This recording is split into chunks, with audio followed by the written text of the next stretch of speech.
90.4 FM ਤੇ ਆਪ ਜੀ ਦਾ ਫਿਰ ਤੋਂ ਸਵਾਗਤ। ਮੈਂ ਹਾਂ ਤੁਹਾਡਾ ਡਿਵਾਈਨ ਤੇ ਦਿਲਦਾਰ ਆਰਜੇ ਗੁਰਵੇਲ ਸਿੰਘ ਤੇ ਅੱਜ ਰੇਡੀਓ ਖੁਸ਼ੀ 90.4 FM ਤੇ ਮੇਰੇ ਨਾਲ ਨੇ ਸਰਦਾਰ Harpreet Singh ji, teacher Guru Nanak 5th ਸੈਂਟਨਰੀ school Mussoorie. ਤੇ ਅੱਜ ਵੀਰ ਜੀ ਦੇ ਨਾਲ ਸਾਡੀ ਵਿਚਾਰਾਂ ਦੀ ਸਾਂਝ ਚੱਲ ਰਹੀ ਹੈ ਸ਼੍ਰੀ ਗੁਰੂ ਗੋਬਿੰਦ ਸਿੰਘ ਜੀ ਮਹਾਰਾਜ ਦੇ ਜੀਵਨ ਇਤਿਹਾਸ ਤੇ।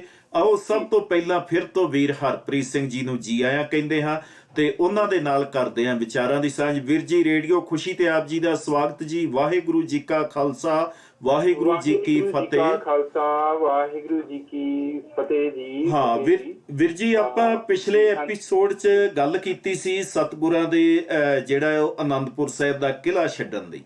ਹੁਣ ਅਸੀਂ ਇਸ ਤੋਂ ਅੱਗੇ ਵਿਚਾਰਾਂ ਕਰਨੀਆਂ। ਆਨੰਦਪੁਰ ਸਾਹਿਬ ਦਾ ਕਿਲ੍ਹਾ ਛੱਡਦੇ ਆ ਸਤਿਗੁਰੂ ਔਰ ਸਰਸਾ ਨਦੀ ਦੇ ਕਿਨਾਰੇ ਤੇ ਪਹੁੰਚ ਜਾਂਦੇ ਆ। ਸਰਸਾ ਨਦੀ ਦੇ ਕਿਨਾਰੇ ਤੇ ਇਹ ਸ਼ਾਇਦ ਜਿਹੜਾ ਕਿ ਆਖਰੀ ਮੌਕਾ ਹੈ ਜਦ ਸਤਿਗੁਰਾਂ ਦਾ ਪੂਰਾ ਪਰਿਵਾਰ ਇੱਕ ਜਗ੍ਹਾ ਹੈ, ਕਿਉਂਕਿ ਇੱਥੋਂ ਹੀ ਪਰਿਵਾਰ ਵਿਛੜ ਜਾਂਦਾ ਹੈ ਔਰ ਇੱਥੇ ਹੀ ਬਹੁਤ ਵੱਡੀ ਜੰਗ ਹੁੰਦੀ ਹੈ ਜਿਸ ਦੇ ਬਾਰੇ ਚੱਲਾ ਜਾਰਖਾਂ ਜੋਗੀ ਵੀ ਕਹਿੰਦੇ ਹੈ, ਜਬ ਦੂਰ ਥੇ ਦਰਿਆ ਕੇ ਕਿਨਾਰੇ ਨਜ਼ਰ ਆਏ, ਡੂਬੇ ਹੋਏ ਸਰਸਾ में प्यारे नजर आए।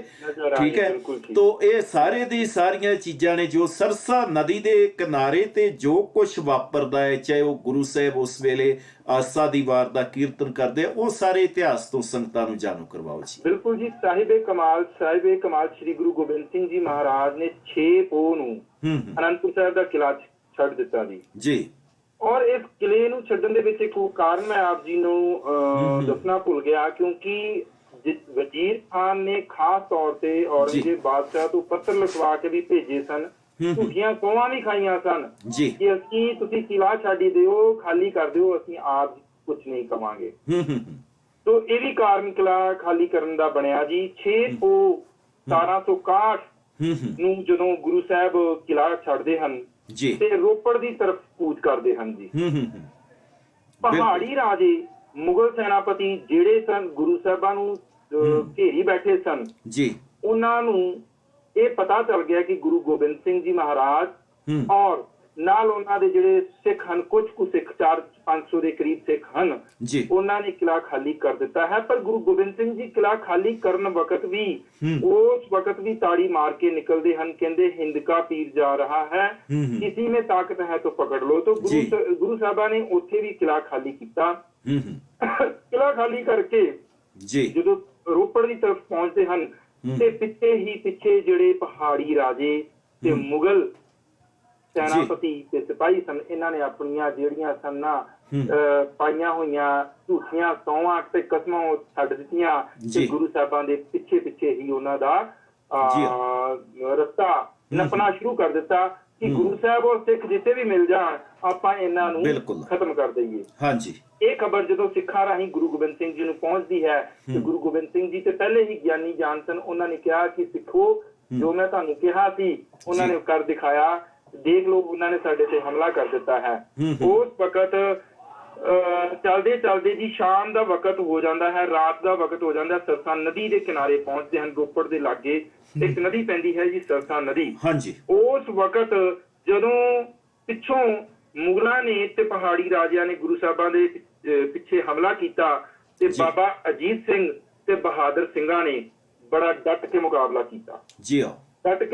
ਕੀਤਾ। ਉੱਥੇ ਭਾਈ ਉਦੈ ਸਿੰਘ ਜੀ ਵੀ ਸ਼ਹੀਦ ਹੁੰਦੇ ਹਨ ਔਰ ਹੋਰ ਵੀ ਕਈ ਸਿੱਖ ਸ਼ਹੀਦ ਹੁੰਦੇ ਹਨ। ਔਰ ਜਿਹੜੀ ਸਿੱਖ ਸੈਨਾ ਸੀ ਉਸਨੇ ਬੜੇ ਜੋਸ਼ ਨਾਲ, ਬੜੇ ਤਨਦੇਹੀ ਨਾਲ ਇਹ ਜੰਗ ਜਿਹੜਾ ਸੀਗਾ ਇਹ ਕੀਤਾ। ਪਰ ਹੁੰਦਾ ਕੀ ਹੈ ਕਿ ਉਸ ਵਕਤ ਬਹੁਤ ਤੇਜ਼ ਬਾਰਿਸ਼ ਵੀ ਹੋ ਰਹੀ ਹੁੰਦੀ ਹੈ ਔਰ ਰਾਤ ਦਾ ਅੰਧੇਰਾ ਹੋਣ ਕਾਰਨ ਵੀ, ਤੇਜ਼ ਵਰਸ਼ਾ ਹੋਣ ਕਾਰਨ ਵੀ ਉਸ ਨਦੀ ਦੇ ਕਿਨਾਰੇ ਤੇ ਘਮਾਸਾਨ ਦਾ ਯੁੱਧ ਹੁੰਦਾ ਹੈ। ਬਹਾਦਰ ਜਿਹੜੇ ਸਿੱਖ ਸਨ ਉਹਨਾਂ ਨੇ ਬਹੁਤ ਜ਼ਬਰਦਸਤ ਜਿਹੜਾ ਸੀ ਉੱਥੇ ਆਪਣਾ ਕਹਿ ਲਓ ਕਿ ਜੋਹਰ ਦਿਖਾਏ ਔਰ ਆਪ ਸ਼ਹੀਦੀਆਂ ਵੀ ਪਾਈਆਂ। ਬਿਲਕੁਲ, ਕੋਈ ਥੋੜੀਆਂ ਸ਼ਹੀਦੀਆਂ ਨਹੀਂ ਹੋਈਆਂ ਜੀ। ਜੋ 500 ਸਿੱਖ ਸੀ ਜਦੋਂ ਅਨੰਦਪੁਰ ਸਾਹਿਬ ਦਾ ਕਿਲ੍ਹਾ ਛੱਡ ਕੇ ਸਤਿਗੁਰੂ ਇੱਧਰ ਆਏ, ਪਰ ਇਸ ਜਗ੍ਹਾ ਤੇ 500 ਦੇ ਵਿੱਚੋਂ ਸਿਰਫ 50 ਬਚੇ ਸੀ। ਲਗਭਗ 450 ਸਿੱਖ ਹੈ ਜਿਹੜਾ ਉਹ ਸਰਸਾ ਨਦੀ ਦੇ ਕਿਨਾਰੇ ਸ਼ਹੀਦ ਹੋ ਗਿਆ ਸੀ। ਸ਼ਹੀਦ ਵੀ ਹੋਇਆ ਔਰ ਬਹੁਤ ਸਾਰੇ ਨਦੀ ਚ ਵੀ। ਮੈਂ ਆਪ ਜੀ ਨੂੰ ਇੱਕ ਇਤਿਹਾਸ ਦੀ ਘਟਨਾ ਜ਼ਰੂਰ ਸੁਣਾਉਣਾ ਚਾਹੁੰਦਾ ਹਾਂ ਕਿ ਸ਼ਾਮ ਦੇ ਵਕਤ ਕਹਿੰਦੇ ਹਨ ਕਿ ਜਦੋਂ ਸ਼ਾਮਾਂ ਪੈ ਗਈਆਂ ਉਦੋਂ ਜੰਗ ਸ਼ੁਰੂ ਹੁੰਦਾ ਹੈ ਤੇ ਉਸ ਵਕਤ ਸਰਸਾ ਨਦੀ ਵੀ ਬਹੁਤ ਆਪਣੇ ਪੂਰੇ ਬਹਾਵ ਤੇਜ਼ ਤੇ ਹੁੰਦੀ ਹੈ, ਕਿਉਂਕਿ ਬਾਰਿਸ਼ ਹੋਣ ਨਾਲ ਸਰਸਾ ਦਾ ਪਾਣੀ ਵੀ ਪੂਰਾ ਚੜਿਆ ਹੋਇਆ ਸੀ ਜੀ। ਔਰ ਅੰਮ੍ਰਿਤ ਵੇਲਾ ਉਸ ਵਕਤ 2-3 ਵਜੇ ਦਾ ਟਾਈਮ ਹੋ ਜਾਂਦਾ ਹੈ ਔਰ ਗੁਰੂ ਗੋਬਿੰਦ ਸਿੰਘ ਜੀ ਖੁਦ ਆਦੇਸ਼ ਕਰਦੇ ਹਨ, ਸਿੱਖਾਂ ਨੂੰ ਇਹ ਹੁਕਮ ਕਰਦੇ ਹਨ ਕਿ ਕੁਝ ਸਿੱਖ ਜਿਹੜੇ ਹਨ ਉਹ ਘੇਰਾ ਬਣਾ ਕੇ ਜਿਹੜੀ ਮੁਗਲ ਫੌਜ ਹੈ ਉਸ ਨਾਲ ਜੰਗ ਕਰਦੇ ਰਹਿਣ, ਕਿਉਂਕਿ ਇਹ ਜੋ ਵਕਤ ਹੈ ਸਵੇਰ ਦੀ ਆਸਾ ਜੀ ਦੀ ਵਾਰ ਦੇ ਕੀਰਤਨ ਕਰਨ ਦਾ ਹੈ, ਇਹ ਜੋ ਵਕਤ ਹੈ ਇਹ ਨਿਤਨੇਮ ਕਰਨ ਦਾ ਹੈ ਔਰ ਕੁਝ ਸਿੰਘ ਬਾਹਰ ਘੇਰਾ ਬਣਾ ਕੇ ਜੰਗ ਕਰਦੇ ਰਹਿਣਗੇ ਔਰ ਬਾਕੀ ਸਿੱਖ ਸਾਡੇ ਨਾਲ ਆਸਾ ਜੀ ਦੀ ਵਾਰ ਦਾ ਕੀਰਤਨ ਕਰਨਗੇ, ਨਿਤਨੇਮ ਕਰਨਗੇ। ਉਸ ਤੋਂ ਬਾਅਦ ਫਿਰ ਜੰਗ ਨੂੰ ਜਾਰੀ ਕਰ ਦਿੱਤਾ ਜਾਏਗਾ। ਗੁਰੂ ਸਾਹਿਬਾਂ ਦੇ ਇਸ ਹੁਕਮ ਨੂੰ ਸਿਰ ਮੱਥੇ ਮੰਨਦਿਆਂ ਉਸੇ ਵਕਤ ਹੀ ਵਜੇ ਖੁੱਤੇ ਸਿੰਘਾਂ ਨੇ ਘੇਰਾ ਬਣਾਇਆ। ਗੁਰੂ ਸਾਹਿਬ ਨੇ ਖੁਦ ਆਸਾ ਜੀ ਦਾ ਵਾਰ ਦਾ ਕੀਰਤਨ ਕੀਤਾ ਔਰ ਸਿੱਖ ਸੰਗਤਾਂ ਨੇ ਨਿਤਨੇਮ ਕੀਤਾ। ਉਸ ਨਿਤਨੇਮ ਦੇ ਦੌਰਾਨ ਹਜ਼ਾਰਾਂ ਸਿੱਖਾਂ ਦੀ ਜੋ ਹੈ ਉਹ ਸ਼ਹੀਦੀਆਂ ਹੁੰਦੀਆਂ ਹਨ। ਜਦੋਂ ਨਿਤਨੇਮ ਦਾ ਸਮਾਂ ਖਤਮ ਹੁੰਦਾ ਹੈ ਤੇ ਗੁਰੂ ਸਾਹਿਬਾਂ ਦਾ ਹੁਕਮ ਹੁੰਦਾ ਹੈ ਕਿ ਸਰਸਾ ਨਦੀ ਨੂੰ ਪਾਰ ਕੀਤਾ ਜਾਏ ਔਰ ਬਾਬਾ ਅਜੀਤ ਸਿੰਘ ਤੇ ਕੁਝ ਸਿੱਖ ਜਿਹੜੇ ਸਨ ਉਹ ਮੁਗਲ ਫੌਜ ਨੂੰ ਡੱਕ ਕੇ ਰੱਖਦੇ ਹਨ ਔਰ ਉਸ ਨਦੀ ਨੂੰ ਪਾਰ ਕਰਦੇ ਆ, ਕਿਉਂਕਿ ਜਦੋਂ ਗੁਰੂ ਸਾਹਿਬ ਅਨੰਦਪੁਰ ਸਾਹਿਬ ਦੇ ਕਿਲੇ ਤੋਂ ਚੱਲਦੇ ਸਨ ਤੇ ਬਹੁਤ ਸਾਰਾ ਸਾਹਿਤ, ਬਹੁਤ ਸਾਰੀ ਗੁਰਬਾਣੀ, ਬਹੁਤ ਸਾਰੇ ਗ੍ਰੰਥ ਜੀ ਜੋ ਸਨ ਉਹ ਕਿ ਆਪਣੇ ਨਾਲ ਲੈ ਕੇ ਚੱਲੇ ਸਨ। ਗੁਰੂ ਗੋਬਿੰਦ ਸਿੰਘ ਜੀ ਦਾ ਪੂਰਾ ਪਰਿਵਾਰ, ਮਾਤਾ ਸੁੰਦਰੀ ਜੀ, ਮਾਤਾ ਜੀਤੋ ਜੀ, ਮਾਤਾ ਗੁਜਰੀ ਜੀ, ਛੋਟੇ ਸਾਹਿਬਜ਼ਾਦੇ, ਵੱਡੇ ਸਾਹਿਬਜ਼ਾਦੇ ਔਰ 500 ਦੇ ਕਰੀਬ ਸਿੱਖ ਜੋ ਇਹ ਚੜ੍ਹਦੇ ਹਨ। ਔਰ ਜਦੋਂ ਉਸ ਵਕਤ ਸਰਸਾ ਨਦੀ ਦਾ ਪਾਣੀ ਜੋ ਦਰਿਆ ਸਨ ਜਿਹੜਾ ਠਾਠਾ ਮਾਰ ਰਿਹਾ ਸੀ, ਜਦੋਂ ਇਸ ਨੂੰ ਪਾਰ ਕੀਤਾ ਤੇ ਉਸ ਵਕਤ ਹੀ ਸਾਹਿਬ ਕਮਾਲ ਸਾਹਿਬ ਗੁਰੂ ਗੋਬਿੰਦ ਸਿੰਘ ਜੀ ਦਾ ਪਰਿਵਾਰ ਵਿਛੜ ਜਾਂਦਾ ਹੈ। ਹਾਂ ਬਿਲਕੁਲ ਜੀ। ਬਹੁਤ ਸਾਰੀ ਗੁਰਬਾਣੀ ਜੋ ਹੈ ਉਹ ਪਾਣੀ ਦੇ ਬਹਾਵ ਵਿੱਚ ਰੁੜ ਜਾਂਦੀ ਹੈ, ਸਿੱਖ ਰੁੜ ਜਾਂਦੇ ਹਨ ਔਰ ਉਸ ਵਕਤ ਗੁਰੂ ਗੋਬਿੰਦ ਸਿੰਘ ਜੀ ਦੀ ਜਦੋਂ ਇਹ ਦਰਿਆ ਪਾਰ ਕਰਦੇ ਹਨ ਤੇ ਗੁਰੂ ਗੋਬਿੰਦ ਸਿੰਘ ਤੇ ਵੱਡੇ ਸਾਹਿਬਜ਼ਾਦੇ ਇਹ ਜਦੋਂ ਸਰਸਾ ਨਦੀ ਪਾਰ ਕਰਕੇ ਨਿਕਲਦੇ ਹਨ ਤੇ ਇਹ ਰੋਪੜ ਦੀ ਤਰਫ ਹਰਿਦੁਆਰ ਹੁੰਦੇ ਹੋਏ ਦਿੱਲੀ ਪਹੁੰਚ ਜਾਂਦੇ ਹਨ। ਛੋਟੇ ਸਾਹਿਬਜ਼ਾਦੇ ਮਾਤਾ ਗੁਜਰੀ ਜੀ ਇਹ ਜੋ ਗੰਗੂ ਦੇ ਪਿੰਡ ਖੇੜੀ ਹੈ ਉੱਥੇ ਪਹੁੰਚ ਜਾਂਦੇ ਹਨ। ਮਾਤਾ ਸੁੰਦਰੀ ਜੀ, ਮਾਤਾ ਸਾਹਿਬ ਕੌਰ ਤੇ ਭਾਈ ਸਾਹਿਬ ਭਾਈ ਮਨੀ ਸਿੰਘ ਜੀ ਇਹ ਦਿੱਲੀ ਪਹੁੰਚ ਜਾਂਦੇ ਹਨ ਔਰ ਗੁਰੂ ਗੋਬਿੰਦ ਸਿੰਘ ਜੀ, ਹਾਂ ਮੈਂ ਇੱਕ ਗਲਤੀ ਕਰ ਗਿਆ, ਗੁਰੂ ਗੋਬਿੰਦ ਸਿੰਘ ਜੀ ਚਮਕੌਰ ਸਾਹਿਬ ਵਾਲੀ ਸਾਈਡ ਨੂੰ ਨਿਕਲਦੇ ਹਨ। ਮਾਤਾ ਸਾਹਿਬ ਕੌਰ ਜੀ, ਮਾਤਾ ਸੁੰਦਰੀ ਜੀ ਔਰ ਮਨੀ ਸਿੰਘ ਜੀ ਇਹ ਦਿੱਲੀ ਪਹੁੰਚਦੇ ਹਨ ਔਰ ਗੁਰੂ ਗੋਬਿੰਦ ਸਿੰਘ ਜੀ ਤੇ ਵੱਡੇ ਸਾਹਿਬਜ਼ਾਦੇ ਚਮਕੌਰ ਸਾਹਿਬ ਪਹੁੰਚਦੇ ਹਨ। ਔਰ ਇਸ ਤੋਂ ਬਾਅਦ ਜਦੋਂ ਪਰਿਵਾਰ ਵਿਛੜ ਜਾਂਦਾ ਹੈ ਇਹ ਦੁਬਾਰਾ ਮੁਲਾਕਾਤ ਇਸ ਪਰਿਵਾਰ ਦੀ ਨਹੀਂ ਹੁੰਦੀ। ਪਰ ਗੁਰੂ ਸਾਹਿਬਾਂ ਦੀ ਜੇ ਚੜ੍ਹਦੀ ਕਲਾ ਵਾਲਾ ਜੋ ਸਰੂਪ ਸੀ, ਜੋ ਜੋਤ ਸੀ, ਉਹ ਗੁਰੂ ਸਾਹਿਬਾਂ ਦਾ ਇਤਿਹਾਸਕਾਰ ਲਿਖਦੇ ਹਨ ਕਿ ਉਹ ਜਿਹੜਾ ਚਿਹਰੇ ਤੇ ਨੂਰ ਸੀ ਉਸ ਨੂੰ ਕੋਈ ਵੀ ਗੁਰੂ ਸਾਹਿਬਾਂ ਦੇ ਚਿਹਰੇ ਵੱਲ ਦੇਖ ਕੇ ਇਹ ਨਹੀਂ ਸੀ ਸਮਝ ਸਕਦਾ ਕਿ ਪਤਾ ਨਹੀਂ ਗੁਰੂ ਸਾਹਿਬ ਕਿੰਨੇ ਕੁ ਦੁੱਖ 'ਚ ਹਨ, ਪਰ ਗੁਰੂ ਸਾਹਿਬ ਹਮੇਸ਼ਾ ਚੜ੍ਹਦੀ ਕਲਾ 'ਚ ਹੀ ਰਹੇ ਔਰ ਇਹੀ ਚੜ੍ਹਦੀ ਕਲਾ ਸਾਨੂੰ ਸਿੱਖਾਂ ਨੂੰ ਵੀ ਉਹਨਾਂ ਨੇ ਪ੍ਰਦਾਨ ਕੀਤੀ ਹੈ। ਔਰ ਇਸ ਤੋਂ ਬਾਅਦ ਉਹ ਜੀ ਪਹੁੰਚ ਜਾਂਦੇ ਨੇ ਉਸ ਜਗ੍ਹਾ ਤੇ ਗੜੀ ਦੇ ਵਿੱਚ, ਜਿਸ ਨੂੰ ਅਸੀਂ ਕੱਚੀ ਗੜੀ ਕਹਿੰਦੇ ਆ, ਜੋ ਬੁੱਧੀ ਚੰਦ ਜੀ ਦੀ ਗੜੀ ਸੀਗੀ। ਔਰ ਉਸ ਗੜੀ ਦੇ ਵਿੱਚ ਪਹੁੰਚ ਕੇ ਸਤਿਗੁਰੂ ਜੀ ਹੈ ਜਿਹੜੇ ਉਹ ਰਾਤ ਨੂੰ ਖੁਦ ਪਹਿਰਾ ਦਿੰਦੇ ਆ, ਸਾਹਿਬਜ਼ਾਦਿਆਂ ਦੇ ਕੋਲ ਆਉਂਦੇ ਆ, ਕਿਉਂਕਿ ਬੜਾ ਸੋਹਣਾ ਉੱਥੇ ਵੀ ਅੱਲਾ ਜਾਰ ਖਾਂ ਜੋਗੀ ਨੇ ਜਿਹੜਾ ਉਸ ਬਿਰਤਾਂਤ ਨੂੰ ਵਰਣਨ ਕੀਤਾ ਹੈ, ਜਦੋਂ ਕਹਿੰਦਾ ਕਿ सोए हुए बच्चों को कहा अब्बा ने सर को पकड़कर कल आप चल दोगे हमको मुसीबत में जकड़ कर, आज दो हो कल ये भी ना होंगे, हम चैन करेंगे अगर ये भी ना होंगे, ये भी ना होंगे। तो उस वेले गुरु साहब जी ਦੀ ਜਿਹੜੀ ਹੈ ਉਹ ਮਤਲਬ ਕਿ ਇੱਕ ਉਹਨਾਂ ਦੀ ਜਿਸ ਨੂੰ ਅਸੀਂ ਐਕਸਟ੍ਰੀਮ ਲੈਵਲ ਦਾ ਕੌਨਫੀਡੈਂਸ ਹੈ ਜਿਹੜਾ ਉਹ ਕਹਿ ਸਕਦੇ ਹਾਂ ਕਿ ਸਤਿਗੁਰੂ ਦਾ ਕਿੰਨਾ ਵੱਡਾ ਜਿਹੜਾ ਉਹ ਕੌਨਫੀਡੈਂਸ ਹੈ, ਕਿੰਨਾ ਵੱਡਾ ਜਿਗਰਾ ਹੈ ਸਤਿਗੁਰੂ ਕਲਗੀਧਰ ਪਾਤਸ਼ਾਹ ਦਾ। ਯਾਰ ਖਾਨ ਜੋਗੀ ਲਿਖਦਾ ਕਹਿੰਦਾ ਹੈ ਕਿ ਜੇ ਦੁਨੀਆ ਦਾ ਇਤਿਹਾਸ ਪੂਰਾ, ਦੁਨੀਆ ਦੇ ਜਿੰਨੇ ਧਰਮ ਹਨ ਉਹਨਾਂ ਦਾ ਇਤਿਹਾਸ, ਉਹਨਾਂ ਦੀਆਂ ਸ਼ਹੀਦੀਆਂ, ਉਹਨਾਂ ਦਾ ਇਤਿਹਾਸ ਸਾਰਾ ਇੱਕ ਪਾਸੇ ਰੱਖ ਦਈਏ ਤੇ ਗੁਰੂ ਗੋਬਿੰਦ ਸਿੰਘ ਜੀ ਮਹਾਰਾਜ ਜੀ ਜਿਨ੍ਹਾਂ ਦੀ 42 ਸਾਲ ਉਮਰ ਸੀ ਉਹਨਾਂ ਦਾ ਇਤਿਹਾਸ ਇੱਕ ਸਾਈਡ ਤੇ ਰੱਖ ਦਈਏ ਤੇ ਕਹਿੰਦੇ ਕਿ ਫਿਰ ਵੀ ਗੁਰੂ ਗੋਬਿੰਦ ਸਿੰਘ ਜੀ ਦਾ ਜੋ ਜੋਸ਼ ਸੀ, ਜੋ ਸਬਰ ਸੀ, ਜੋ ਅਸੀਮ ਸ਼ਕਤੀ ਸੀ, ਜੋ ਖੁਸ਼ੀ ਉਹਨਾਂ ਦੇ ਚਿਹਰੇ ਤੇ ਹਮੇਸ਼ਾ ਰਹੀ, ਚਾਹੇ ਆਪਨੇ ਉਹਨਾਂ ਨੇ ਸਰਬੰਸ ਵਾਰਿਆ, ਪਿਤਾ ਨੂੰ ਵਾਰਿਆ, ਸਾਹਿਬਜ਼ਾਦਿਆਂ ਨੂੰ ਵਾਰਿਆ, ਉਹ ਅਸੀਮ ਸੀ। ਬਿਲਕੁਲ ਇਸ ਦੀ ਕਿਸੇ ਵੀ ਦੁਨੀਆ ਤੇ ਕੋਈ ਵੀ ਮਿਸਾਲ ਨਹੀਂ ਮਿਲਦੀ। ਸੋ ਮੈਂ ਗੱਲ ਕਰਨ ਜਾ ਰਿਹਾ ਕਿ ਚਮਕੌਰ ਸਾਹਿਬ ਪਹੁੰਚ ਕੇ ਜਦੋਂ ਕੱਚੀ ਗੜੀ ਦੇ ਵਿੱਚ ਆਰਾਮ ਕਰਦੇ ਹਨ, ਕੁਝ ਕੁ ਸਿੱਖ ਗੁਰੂ ਸਾਹਿਬਾਂ ਦੇ ਨਾਲ ਰਹਿ ਜਾਂਦੇ ਹਨ ਜੀ। ਵੱਡੇ ਸਾਹਿਬਜ਼ਾਦੇ ਜਿਹੜੇ ਉਹ ਸਿੱਖ ਸਨ, ਕਿਉਂਕਿ ਹਜ਼ਾਰਾਂ ਸੈਂਕੜੇ ਦਿਨਾਂ ਦੇ ਭੁੱਖੇ ਜੀ ਜੰਗ ਕਰਦੇ ਹੋਏ, ਠੰਡ ਦੇ ਵਿੱਚ ਨਦੀ ਨੂੰ ਪਾਰ ਕਰਦੇ ਹੋਏ ਔਰ ਭੁੱਖੇ ਪਿਆਸੇ ਜਦੋਂ ਚਮਕੌਰ ਦੀ ਗੜੀ ਪਹੁੰਚਦੇ ਹਨ ਤੇ ਥੱਕੇ ਹਾਰੇ ਉਹ ਰਾਤ ਨੂੰ ਸੌ ਜਾਂਦੇ ਹਨ। ਗੁਰੂ ਗੋਬਿੰਦ ਸਿੰਘ ਜੀ ਮਹਾਰਾਜ ਉਹ ਚਮਕੌਰ ਦੀ ਗੜੀ 'ਚ ਖੁਦ ਪਹਿਰਾ ਦਿੰਦੇ ਹਨ ਤੇ ਸਿੱਖਾਂ ਨੂੰ ਕਹਿੰਦੇ ਤੁਸੀਂ ਆਰਾਮ ਕਰੋ। ਹਾਂਜੀ। ਔਰ ਫਿਰ ਉਹ ਇੱਕ ਸਿੱਖ ਦੇ ਕੋਲ ਜਾ ਕੇ ਬਾਬਾ ਅਜੀਤ ਸਿੰਘ ਜੀ ਦੇ, ਬਾਬਾ ਜੁਝਾਰ ਸਿੰਘ ਜੀ ਦੇ ਔਰ ਆਪਣੇ ਖਾਸ ਤੌਰ ਤੇ ਸਿੱਖਾਂ ਦੇ ਜਿਨ੍ਹਾਂ ਦੇ ਫੱਟ ਲੱਗੇ ਹੋਏ ਸਨ, ਜ਼ਖਮ ਲੱਗੇ ਹੋਏ ਸਨ, ਉਹਨਾਂ ਨੂੰ ਦੇਖਦੇ ਹਨ ਔਰ ਇਹ ਸੋਚਦੇ ਹਨ ਕਿ ਇਹ ਕੱਲ ਨੂੰ ਸਵੇਰ ਚੜ੍ਹਨੀ ਹੈ, ਚਮਕੌਰ ਦੀ ਗੜੀ ਦੇ ਵਿੱਚ ਫਿਰ ਘਮਾਸਾਨ ਦਾ ਯੁੱਧ ਹੋਣਾ ਹੈ, ਕਿਉਂਕਿ ਜੋ ਕੀੜੀ ਦਲ ਬਣਿਆ ਹੋਇਆ ਮੁਗਲ ਸੈਨਾ ਹੈ ਜਿਹੜੀ ਪਹਾੜੀ ਰਾਜਿਆਂ ਦੀ ਉਹ ਮਗਰ ਆ ਰਹੀ ਹੈ ਤੇ ਗੁਰੂ ਸਾਹਿਬਾਂ ਨੂੰ ਪਤਾ ਸੀ ਕਿ ਕੱਲ ਜੰਗ ਹੋਣੀ ਹੈ। ਪਰ ਉਸ ਵਕਤ ਜਿਗਰਾ ਜੋ ਗੁਰੂ ਸਾਹਿਬਾਂ ਦਾ ਸੀਗਾ ਉਹ ਕਿਸੇ ਵੀ ਹੋਰ ਸੰਤ, ਪੀਰ, ਫਕੀਰ, ਸਾਧੂ ਵਿੱਚ ਦੇਖਣ ਨੂੰ ਨਹੀਂ ਮਿਲਦਾ। ਵਾਕਿਆ ਹੀ ਬਹੁਤ ਵੱਡੀ ਇਹ ਗੱਲ ਹੈ। ਹੁਣ ਇਸ ਤੋਂ ਬਾਅਦ ਜੀ ਜੰਗ ਸ਼ੁਰੂ ਹੋ ਜਾਂਦਾ ਹੈ। ਜੰਗ ਦੇ ਵਿੱਚ ਜਿਸ ਤਰ੍ਹਾਂ ਪੰਜ ਸਿੰਘ ਜਥੇ ਬਣਾ ਕੇ ਜਾ ਕੇ ਲੜਦੇ ਨੇ, ਉਹਦੇ ਵਿੱਚ ਬਾਬਾ ਅਜੀਤ ਸਿੰਘ ਜੀ ਦੀ ਸ਼ਹੀਦੀ ਹੁੰਦੀ ਹੈ, ਸਾਹਿਬਜ਼ਾਦਾ ਜੁਝਾਰ ਸਿੰਘ ਦੀ ਸ਼ਹੀਦੀ ਹੁੰਦੀ ਹੈ। ਸਤਿਗੁਰੂ ਫੇਰ ਵੀ ਉਸ ਜਗ੍ਹਾ ਜੈਕਾਰੇ ਛੱਡਦੇ ਹੈ। ਸ਼ਾਇਦ ਇਸ ਤਰ੍ਹਾਂ ਦਾ ਕਿਤੇ ਨਹੀਂ ਮਿਲਦਾ, ਕਿਉਂਕਿ ਜੇ ਮੈਂ ਦੁਨੀਆ ਦੇ ਇਤਿਹਾਸ 'ਚ ਦੂਸਰੀ ਤਰਫ ਦੇਖਦਾ ਹੈ ਤੇ ਮੈਨੂੰ ਇੱਕ ਪਾਸੇ ਜਿਹੜਾ ਉਹ ਸ਼੍ਰੀ ਰਾਮ ਚੰਦਰ ਜੀ ਦਾ ਜਿਹੜੇ ਪਿਤਾ ਨੇ ਉਹ ਨਜ਼ਰ ਆਉਂਦੇ ਆ, ਜਿਨ੍ਹਾਂ ਨੇ ਆਪ ਦਸ਼ਰਥ ਨੇ ਸ਼੍ਰੀ ਰਾਮ ਚੰਦਰ ਜੀ ਨੂੰ 14 ਸਾਲ ਦਾ ਬਨਵਾਸ ਦਿੱਤਾ ਸੀ ਔਰ ਇਹ ਵੀ ਪਤਾ ਸੀ ਕਿ 14 ਸਾਲ ਬਾਅਦ ਇਹ ਵਾਪਸ ਆ ਜਾਣਗੇ। ਪਰੰਤੂ ਜਦੋਂ ਤੱਕ ਰਾਮਚੰਦਰ ਜੀ ਦਿਸਦੇ ਰਹੇ ਉਹ ਮਹਿਲ ਤੇ ਚੜ ਕੇ ਦੇਖਦਾ ਰਿਹਾ ਔਰ ਜਦੋਂ ਉਸਨੂੰ ਉਹ ਦਿਖਣੋਂ ਹਟ ਗਏ ਉਸਨੇ ਮਹਿਲ ਤੋਂ ਛਾਲ ਲਗਾ ਕੇ ਆਤਮ ਹੱਤਿਆ ਕਰ ਲਈ ਸੀ। ਦੂਸਰੇ ਪਾਸੇ ਨੇ ਗੁਰੂ ਗੋਬਿੰਦ ਸਿੰਘ ਜੀ ਮਹਾਰਾਜ ਇਹ ਆਪ ਆਪਣੇ ਪੁੱਤਰਾਂ ਨੂੰ ਜੰਗ ਦੇ ਮੈਦਾਨ ਵਿੱਚ ਭੇਜਦੇ ਆ, ਪੁੱਤਰ ਸ਼ਹੀਦ ਹੁੰਦੇ ਆ ਤੇ ਪਿਤਾ ਜੈਕਾਰੇ ਛੱਡਦੇ ਆ। ਇਹ ਕਿਸ ਤਰ੍ਹਾਂ ਦਾ ਦ੍ਰਿਸ਼ ਹੈ? ਉਸ ਦ੍ਰਿਸ਼ ਨੂੰ ਵੀ ਸੰਗਤਾਂ ਦੇ ਨਾਲ ਸਾਂਝਾ ਕਰੋ ਜੀ।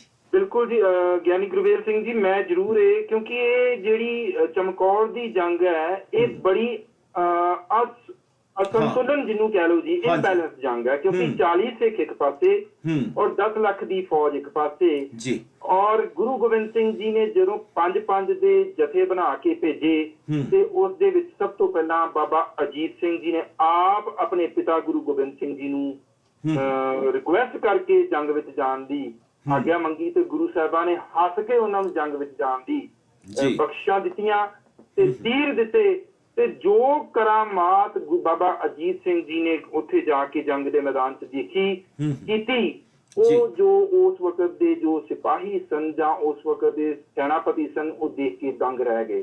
ਇੱਕ 17-18 ਸਾਲਾਂ ਦਾ ਇੱਕ ਨੌਜਵਾਨ ਫਰਜ਼ੰਦ ਗੁਰੂ ਗੋਬਿੰਦ ਸਿੰਘ ਜੀ ਦਾ ਉਹ ਕਿੰਨੇ ਜੋਸ਼ ਨਾਲ ਜੰਗ ਕਰਦੇ ਹੈ ਤੇ ਨਾਲ 5 ਸਿੰਘ ਜਾ ਕੇ ਜਦੋਂ ਸ਼ਹੀਦੀਆਂ ਪਾਉਂਦੇ ਹਨ, ਹਜ਼ਾਰਾਂ ਨੂੰ ਮਾਰਦੇ ਹਨ ਤੇ ਉਸ ਵਕਤ ਗੁਰੂ ਗੋਬਿੰਦ ਸਿੰਘ ਜੀ ਦੇ ਜੋ ਨਾਮ ਤੇ ਇੱਕ ਤੁਕਾਂ ਬੋਲੀਆਂ ਜਾਂਦੀਆਂ ਹਨ ਕਿ ਤਬੇ ਗੋਬਿੰਦ ਸਿੰਘ ਨਾਮ ਕਹਾਊਂ 1.25 लाख से एक लड़ाऊं, तबे गोबिंद सिंह नाम कहाऊं।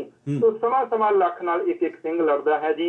ਔਰ ਬਾਬਾ ਅਜੀਤ ਸਿੰਘ ਨੇ ਬੜੇ ਹੀ ਜੋਸ਼ ਦੇ ਨਾਲ ਜੀ, ਬੜੀ ਹਿੰਮਤ ਦੇ ਨਾਲ ਉਸ ਜੰਗ ਦੇ ਵਿੱਚ ਆਪਣੇ ਜੌਹਰ ਦਿਖਾਏ। ਪਰ ਮੁਗਲ ਜੋ ਸਿਪਾਹੀ ਸਨ ਉਹ ਅਖੀਰ ਗੁਰੂ ਬਾਬਾ ਅਜੀਤ ਸਿੰਘ ਜੀ ਦੇ ਉੱਤੇ ਹਾਵੀ ਹੁੰਦੇ ਹਨ, ਇਕੱਲੇ ਨੂੰ ਘੇਰ ਕੇ ਉਹਨਾਂ ਨੇ ਸ਼ਹੀਦ ਕੀਤਾ। ਪਰ ਜਦੋਂ ਮੈਂ ਇੱਕ ਇਤਿਹਾਸ ਦੇ ਵਿੱਚ ਗੱਲ ਪੜ੍ਹੀ ਹੈ, ਗੁਰੂ ਸਾਹਿਬਾਂ ਨੇ ਇੱਕ ਸਿੰਘ ਦੀ ਡਿਊਟੀ ਲਗਾ ਰੱਖੀ ਸੀ ਕਿ ਜਦੋਂ ਵੀ ਕੋਈ ਸਿੰਘ ਸ਼ਹੀਦ ਹੋਵੇ ਜੰਗ ਦੇ ਮੈਦਾਨ 'ਚ ਤੇ ਜੈਕਾਰਾ ਛੱਡਣਾ ਹੈ ਜੀ। ਉਹ ਸਿੰਘ, ਉਸਦਾ ਨਾਮ ਵੀ ਇਤਿਹਾਸ ਆਇਆ ਹੈ, ਮੈਂ ਭੁੱਲ ਗਿਆ ਹਾਂ।